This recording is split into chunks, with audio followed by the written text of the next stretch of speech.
Welcome to Spiritual Awakening Radio. My name is James Bean. Today, why vegetarianism got edited out of early Christianity. And later on, we'll explore the Unity School of Christianity, a modern-day example of a group that was founded by vegetarians, but eventually Unity School of Christianity edited out of their statement of faith the vegetarian sentences. They edited out the vegetarian teachings. Why vegetarianism and veganism? It's about adopting a non-violent, peaceful way of life based on compassion. Thou shalt not kill, applied to the area of diet. Heavenly spiritual values at the Eden paradise level. Values of the spirit, of the kingdom of heaven, applied to this human existence. Thy will be done on earth as it is in heaven. I'll share with you a couple of verses about vegetarianism from the poetry of Saint Namdev. Vegetarian sayings of Jesus. The vegetarianism adopted by the disciples, the apostles, the leaders of the Jerusalem community, sometimes referred to as the Ebionites or the Nazareans. I'll share with you a vegetarian verse from the Acts of Philip, a new translation. The original Acts of Philip contained some vegetarian references, but those were edited out of some Greek and Latin manuscripts. But some scholars retrieved the full edition of the Acts of Philip, a Greek manuscript from Mount Athos, and have given it a translation into English, a modern translation of the complete Acts of Philip. One of the greatest sources of evidence for vegetarianism is the Apostle Paul, is provided to us by the Apostle Paul in his New Testament letters or epistles, because in those he is arguing with vegetarian Christians. During the 1st century A.D., Paul's letters date back to around 50 A.D. or so. Therefore, these vegetarian Christians did exist. We'll devote some time to the Gospel of Thomas and vegetarianism, and then delve into the editing out of the vegetarianism from the statement of faith of the Unity School of Christianity, and explore the general question of how surrounding pro-meat culture can pressure vegetarian movements into giving up their vegetarian ethics. The account of Unity gives us a window, a glimpse into the mainstreaming process, the accommodation process. As the ranks swell with new converts, they bring their meat diets with them, and sooner or later, the vegetarian teachings get edited out. And the final segment today will be devoted to a reading from Keith Akers, from his book Disciples, on this same theme of accommodation, of Roman dietary occupation, how a culture will eventually cause vegetarian movements to give up their vegetarianism, to succumb to the popular diet of a culture. In the case of Christianity, succumbing to the diet of the Roman Empire.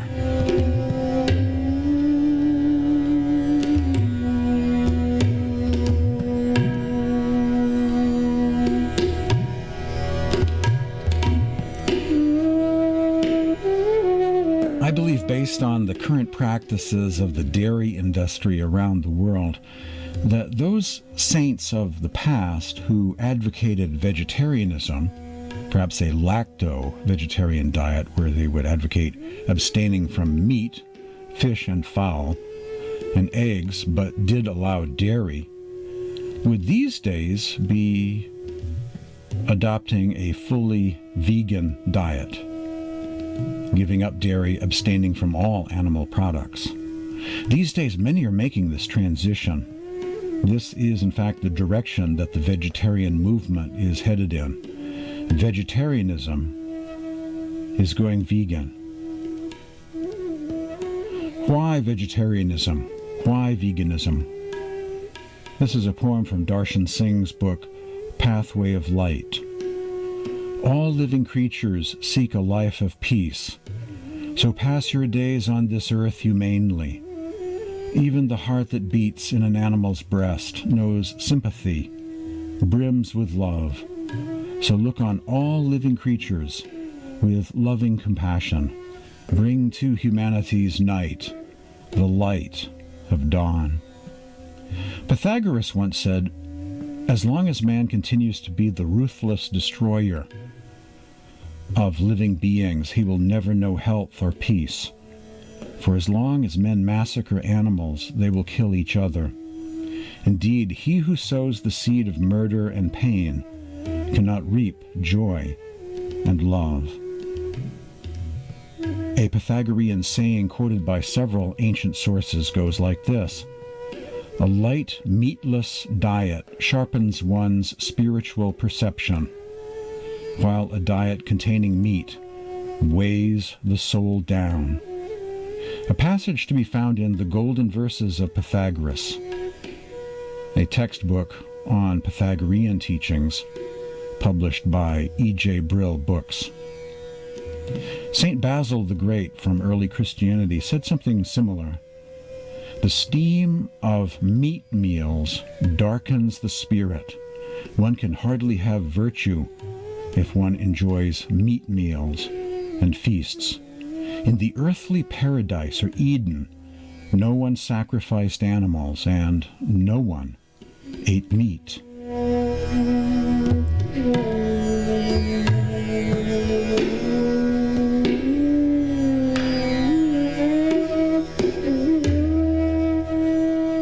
Some verses from the poetry of Saint Namdev.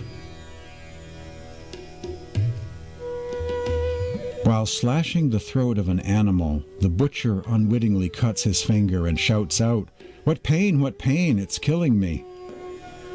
But in cutting others' throats, he does not hesitate. Like his own child, man cares for a young animal, then kills it with a knife to serve as meat.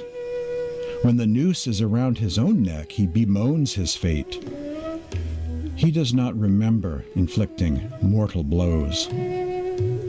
Says Namdev, they are shameless creatures, yet call themselves devotees.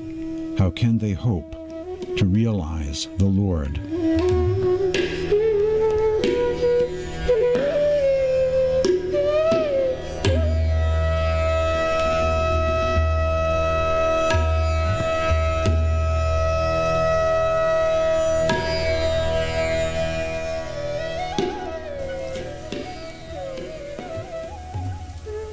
Vegetarian verses of Yeshua, Jesus.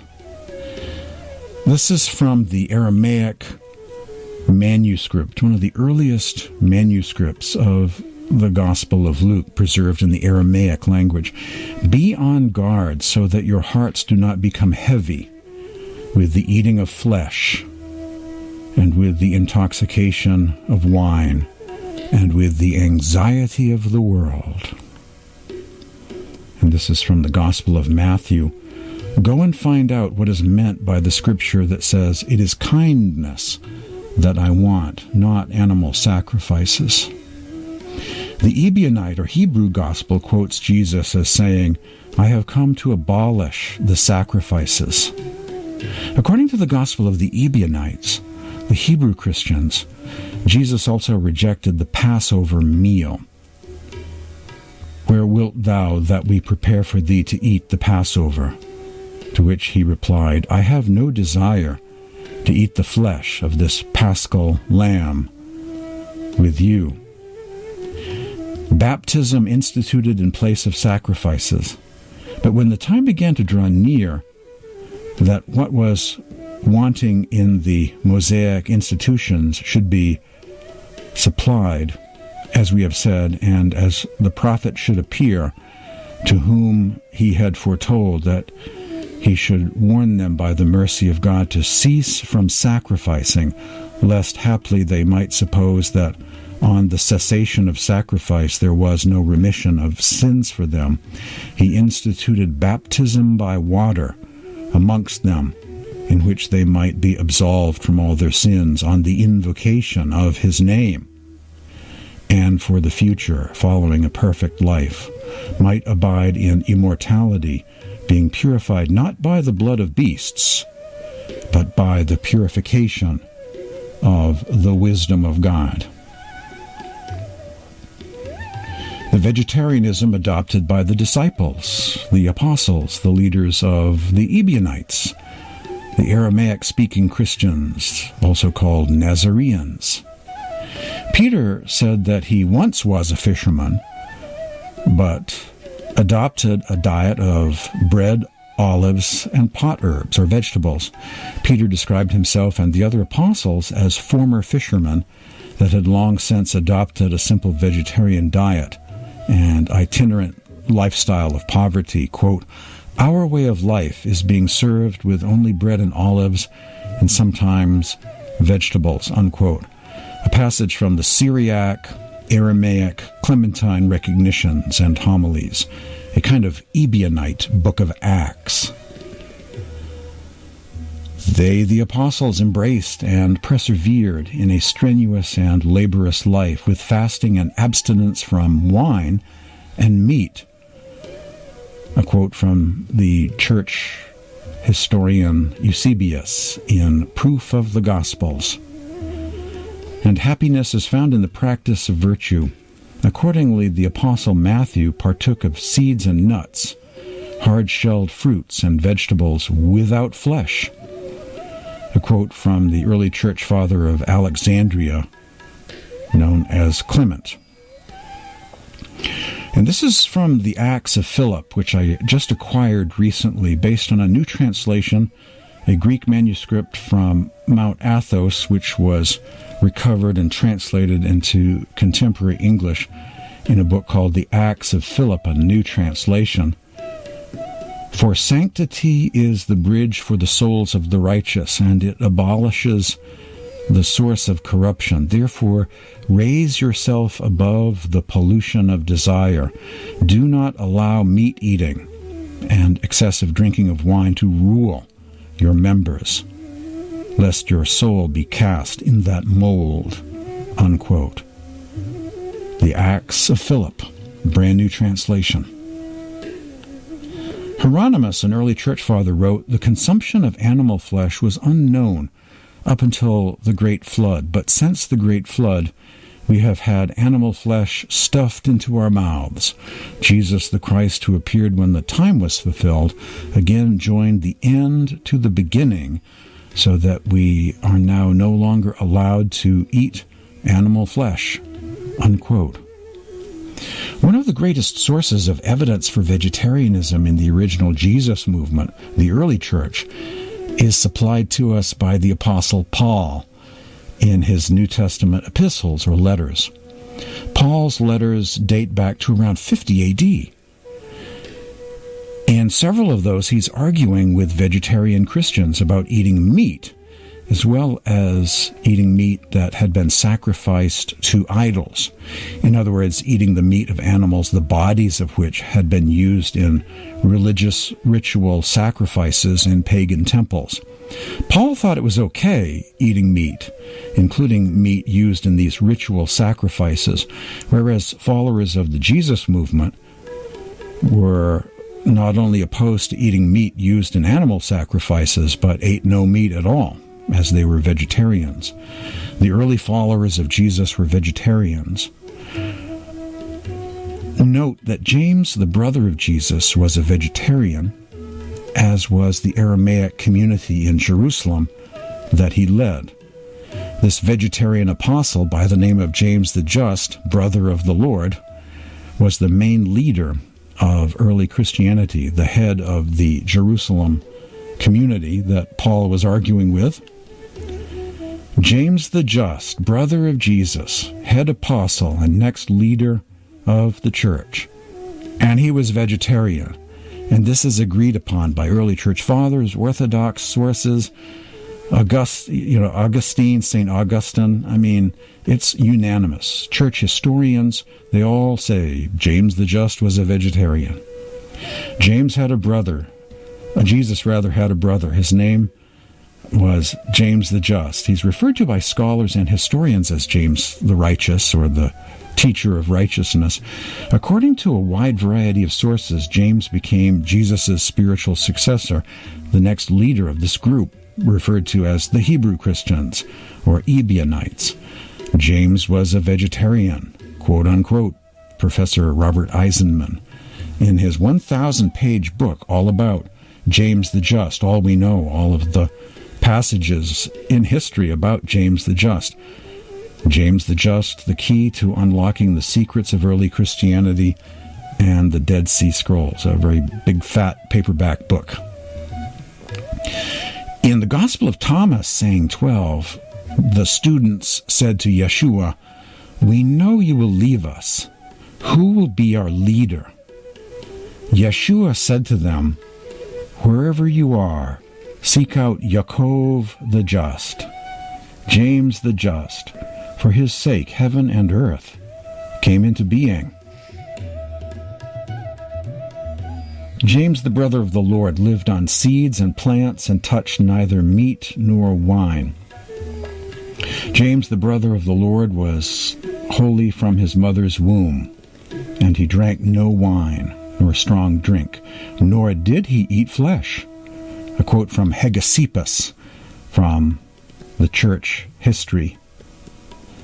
So, and the previous quote was from the Gospel of Thomas, saying 12. James the Just will be the next leader after Jesus, and he's a vegetarian, and it's unanimously agreed to, attested to by all ancient sources. The Gospel of Thomas and Vegetarianism. Keith Akers has a book called Disciples. It is one of the best books ever written on early Christianity. It is very impressive. I can't say enough good things about the book Disciples by Keith Akers. Jesus said, "Wretched is the body which depends on a body, and wretched is the soul which depends on these two." Gospel of Thomas, saying 87. Professor Stephen Davies comments on this passage. How does a body depend on a body? By eating it. A human body eats animal bodies for food. Therefore, a soul, we hear, is wretched if it depends on a carnivorous mode of life. Professor Stephen Davies also cites these sayings. When you ate dead things, you made them alive. When you arrive into light, what will you do? Gospel of Thomas, saying 11. Anyone living from the living one will not die. Gospel of Thomas, saying 111. The Apostle Thomas, that the Gospel of Thomas is attributed to, was a vegetarian. The Apostle Thomas, he continuously fasts and prays, and abstaining from the eating of flesh and the drinking of wine. That's a quote from the Acts of Thomas, another book of Thomas, chapter 20. There are actually many different books of Thomas. There is the Infancy Gospel of Thomas. There is the Gospel of Thomas, a collection of the sayings of Jesus. There is Thomas the Spiritual Athlete, also sometimes translated as Thomas the Spiritual Contender. There is the Great Acts of Thomas, including the Hymn of the Pearl. I highly recommend the Syriac version of the Acts of Thomas, which has all these beautiful hymns in it. And it's a very spiritual book. It's also, the Acts of Thomas is considered to be probably the most popular apocryphal scripture, studied by monks and studied in Orthodoxy and as well as Manichaean Gnosticism. Across the spectrum, everyone in Christianity historically, Nestorian Syrians, Syriac Christians of the East, everyone has enjoyed reading this great spiritual classic called the Acts of Thomas. And in it, it describes the Apostle Thomas as being a vegetarian. A modern-day example of vegetarianism in the Unity School of Christianity.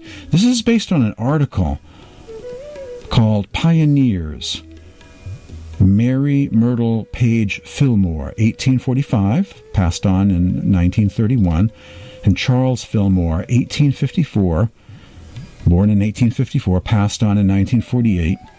An article by Robert Elwood in the March 2016 edition of The Peaceable Table, the Vegetarian Journal for Quakers and Other People of Faith. The Peaceable Table is intended for the mutual support, education, and inspiration of people of faith in the practice of compassionate love for our fellow animals and peaceful dining. This article was republished online in a website called vegetarianfriends.net. I want to share with you this article about the lost teachings of unity. The original founders of the Unity School of Christianity were advocating a vegetarian diet.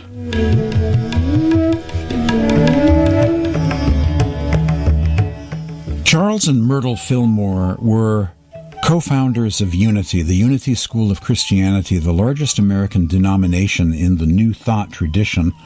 Some background: New Thought is a spiritual movement that rose in the late 19th century, influenced by transcendentalism and the growing optimism of that progressive period.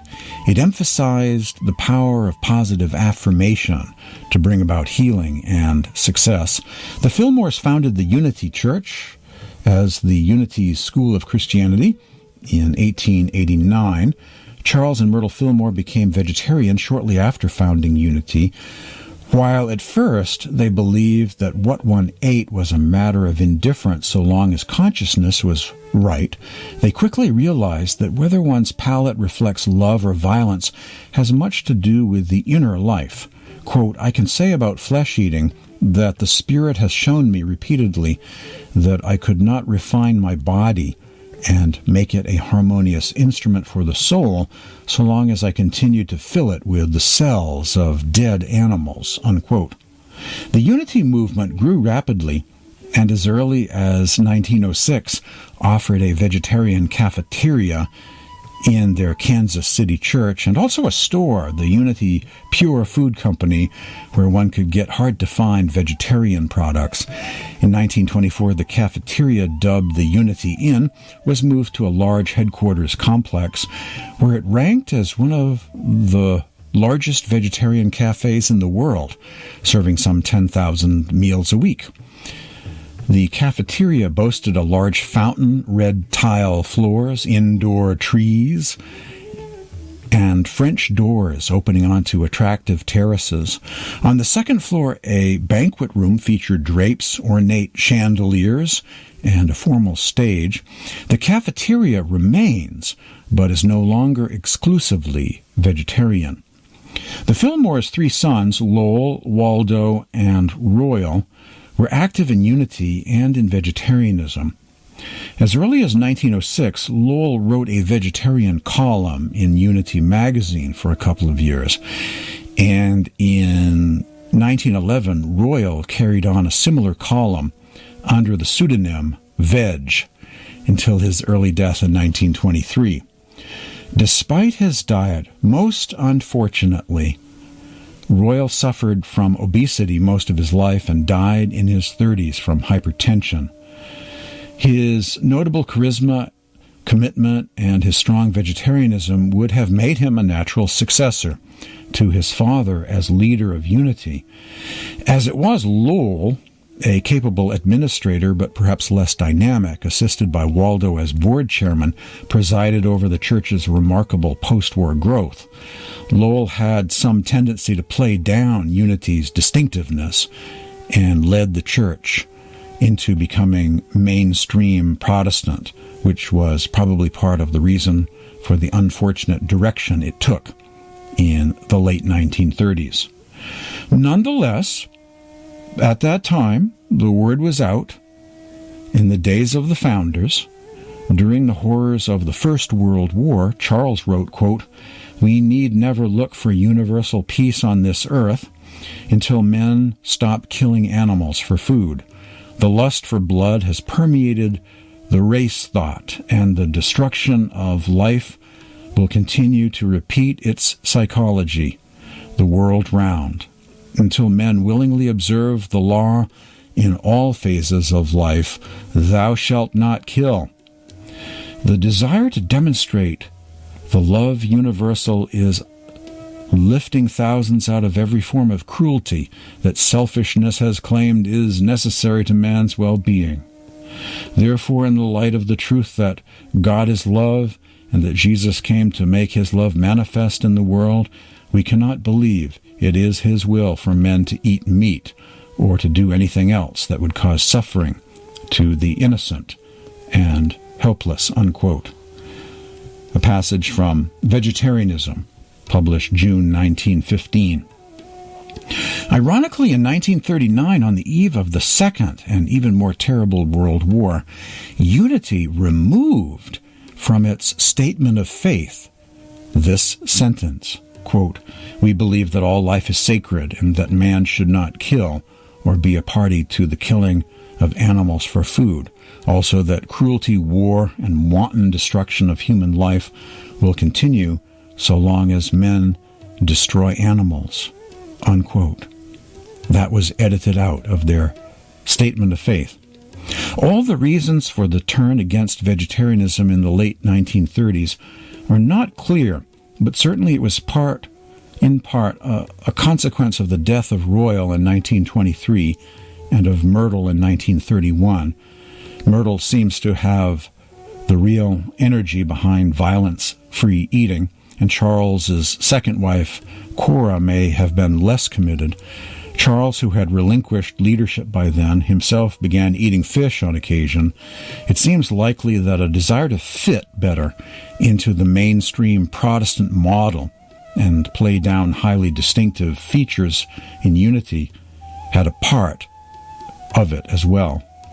Myrtle, Charles, and Royal Fillmore fearlessly showed us the way towards its realization, and although subsequent leaders betrayed that commitment, many of their followers down to the present have remained vegetarian with the founders. As Charles said, "Life is the object of eating. We do not eat matter but life," unquote. To him and his, that meant the body was not a place for the entombment of corpses, but to receive life for the enhancement of life. It was Royal who added that our true task is to transform human tombs into temples of the living God, unquote. Food is the building material for that noble structure, but the dinner must permit the great harmonious spirit of truth to shape it into living substance, unquote. That's a fascinating article on the lost teachings of vegetarianism in Unity, how they changed their statement of faith, editing out the vegetarian sentences. An article on Charles and Myrtle Fillmore, founders of the Unity School of Christianity. They were vegetarian, and this was published in Pioneers, Mary Myrtle Page Fillmore and Charles Fillmore by Robert Elwood, in the March 2016 issue of The Peaceable Table, a vegetarian journal for Quakers and other people of faith. The Peaceable Table is intended for the mutual support, education, and inspiration of people of faith in the practice of compassionate love for our fellow animals and peaceful dining. And as I mentioned earlier, it's republished online at vegetarianfriends.net.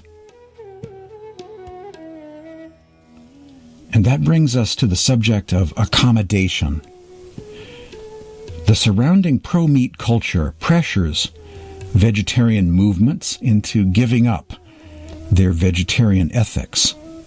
The account of Unity, the Unity School of Christianity, gives us a window a glimpse into the mainstreaming, the accommodation process. As the ranks swell with new converts, they bring their meat diets with them. And sooner or later, the vegetarian teachings get edited out. Dueling Gospels and Sutras, pro-meat and pro-veg. There are two traditions within Buddhism, pro-meat and vegetarian. Each has its own sutras or scriptures serving as proof texts. The same is true of Christianity. The original Jesus movement, or Hebrew Christians, versus latecomer Paul and others who were proselytizing citizens of the Roman Empire. For the followers of Paul, dropping the dietary requirement was a way to make more converts, to appeal to more Romans. The Gospel of the Hebrews and the Gospel of the Ebionites describe a vegetarian Jesus, vegetarian disciples, and a vegetarian John the Baptist. In Sikhism as well, we see the very same process of accommodation and eventual occupation. Guru Nanak's teachings versus some in later Orthodox Sikhism, long after the time of the 10th Sikh Guru. A Jewish mystical movement that's vegetarian that eventually reverts back to the kosher diet, a vegetarian Sufi order that over time loses its vegetarianism, and its members a few short generations later come to adhere to the halal diet. This pattern has played out many times throughout human history. In all of these cases, the original spiritual movements were vegetarian, but later versions of these paths eventually accommodated the diet of the larger cultures around them, swelling their ranks. For most, living their busy lives and not interested in serious research or having no time for such research, not even wishing to learn about teachings that would challenge their current assumptions, this is all too complicated a history of Passover lambs, eaten or not eaten, a Buddha that died from pork poisoning or never touched pork at all, locusts versus carob beans consumed by John the Baptist, fishes with or without loaves until well into 2nd century gospel manuscripts. All very complicated. The fishiness of Paulistic Gospels, perhaps redacted by Marcion. Marcion, as a pescatarian and nefarious editor and redactor of early Christian writings. Was it Marcion that added some fish references in some of the Gospels and in some of his edits, and those never got undone, and so therefore slipped into the permanent tradition of gospel manuscripts? I do wonder about this and have my suspicions, and may do a podcast on this at some point, the Marcion connection. It's such a complicated history, right? So most choose to remain with whatever diet and beliefs they've grown up with. Change is not easy for most people. So on the question of diet, they just see what they wish to see. Those on a spiritual quest seeking truth no matter what, however, are sometimes more flexible and willing to change their ways. Only the spiritual warrior will prevail against their own inherited beliefs. Only a compassionate heart will figure this out.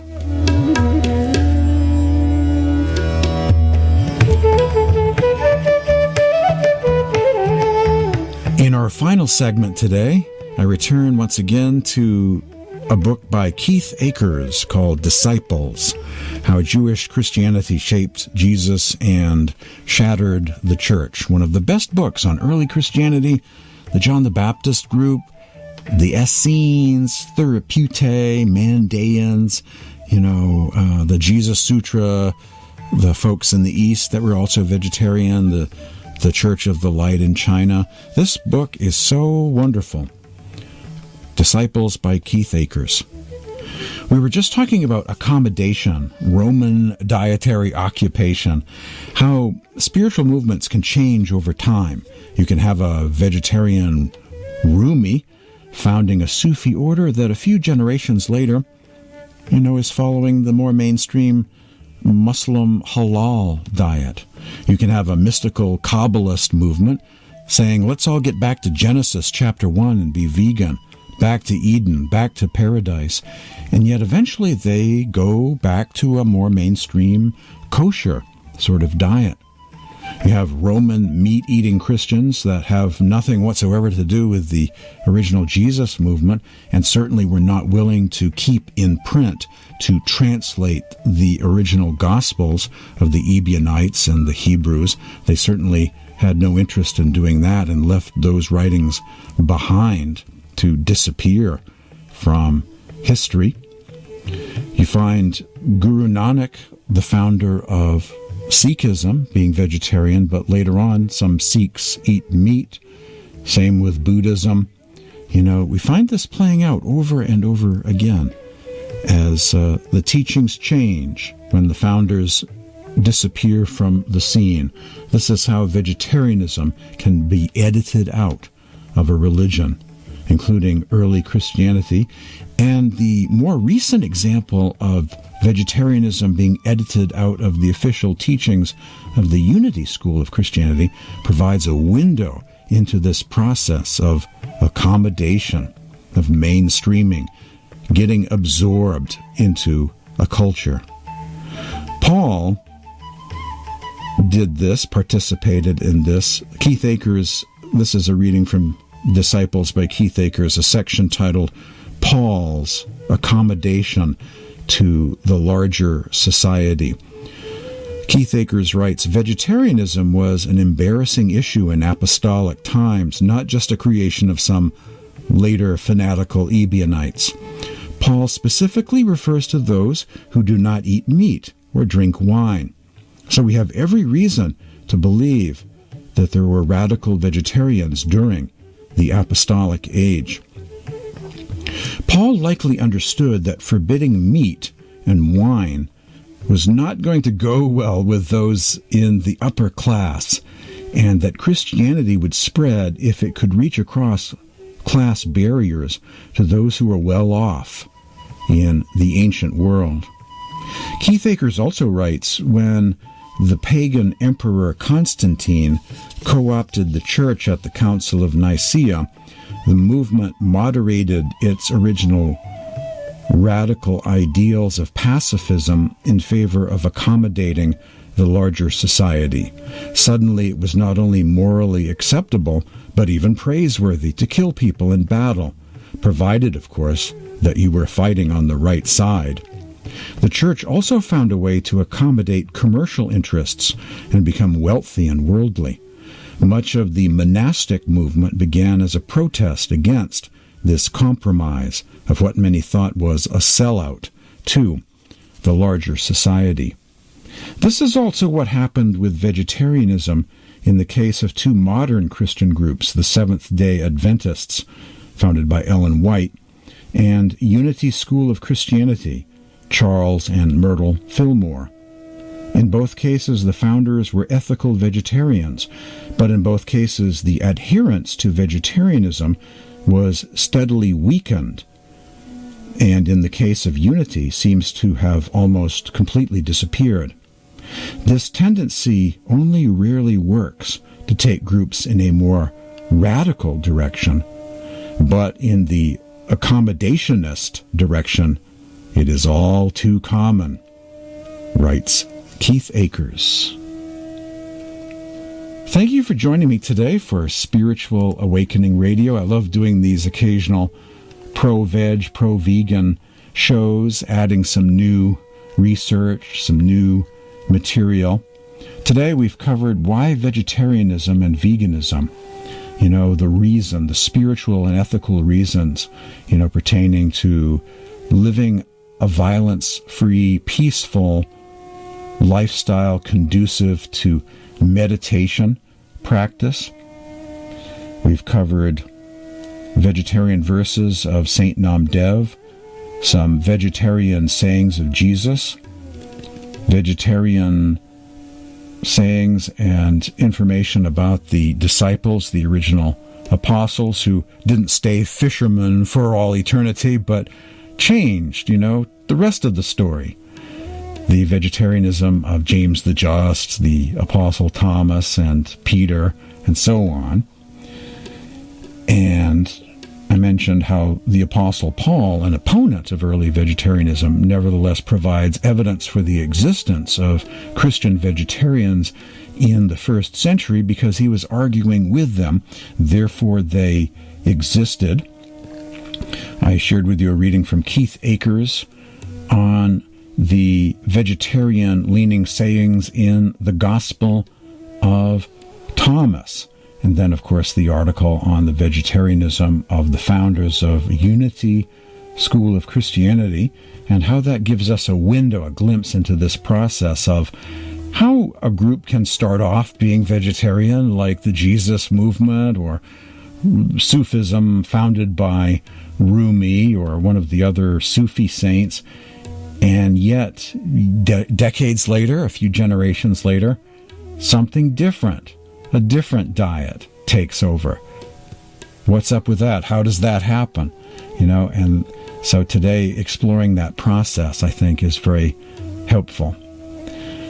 If you'd like to say hello, my email address is james@spiritualawakeningradio.com. Thank you for joining me today. See you again next time for another edition of Spiritual Awakening Radio.